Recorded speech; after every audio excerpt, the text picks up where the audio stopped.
Welcome to Back to Basics.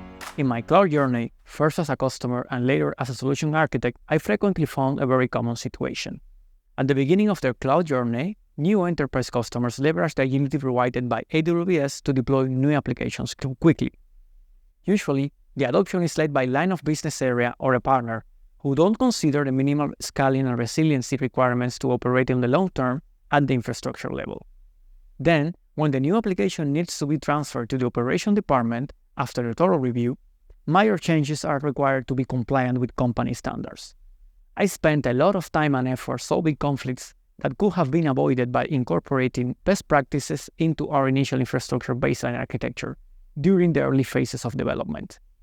Let's start by exploring the minimum requirements you need to take into account to minimize the friction I just described. Your infrastructure architecture should be able to address the following questions, even if the answers are not clear for the target application. 1. It needs multi-availability zones resilience. 2. It's a secondary region needed for disaster recovery or compliance purposes. 3. How to isolate production and development environments. 4. How the network will scale. How many IP address, size of the subnets, etc. When you start with AWS, it's so easy to follow the creation dialogues to set up an environment that you can miss the implication in the long run of creating overlapping CDRs, for example. Additionally, your application can become business critical and suddenly will need a disaster recovery or high availability capabilities. That means your infrastructure architecture should be flexible enough to adapt. The best way to be sure you are covering everything is by collaborating with the operations department when designing your architecture. Even if they don't have the resource to deploy, the design should be discussed with that team in advance. Let's design a resilience infrastructure baseline architecture from the ground up. First, you need to select the primary region. This is the geographic location where your applications will run.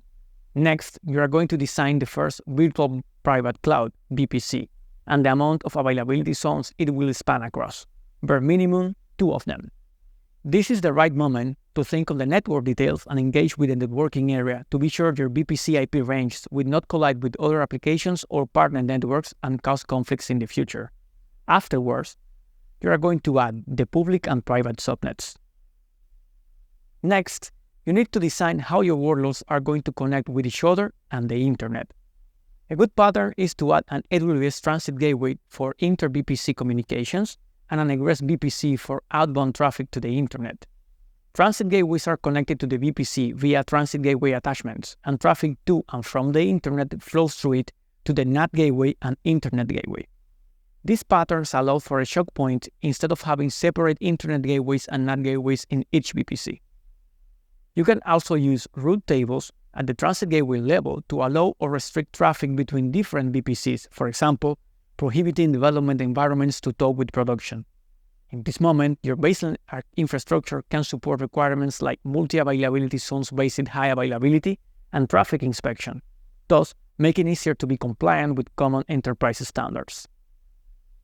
If your company needs to use a distant geographic region for compliance or risk reasons, you need to repeat the process we discussed in another AWS region. Finally, you create a peer relationship between both transit gateways, allowing your VPCs to communicate between regions. Now, from a network perspective, you have all the components in place to deploy an application disaster recovery configuration to. Lastly, let's take a look at the governance perspective. It's a good practice to isolate environments using AWS account as boundaries.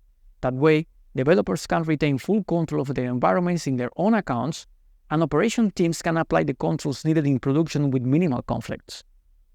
In this episode, we discuss how to design a baseline infrastructure architecture for enterprise customers starting their AWS journey. Check out the links below for more details. Thanks for watching Back to Basics. See you next time.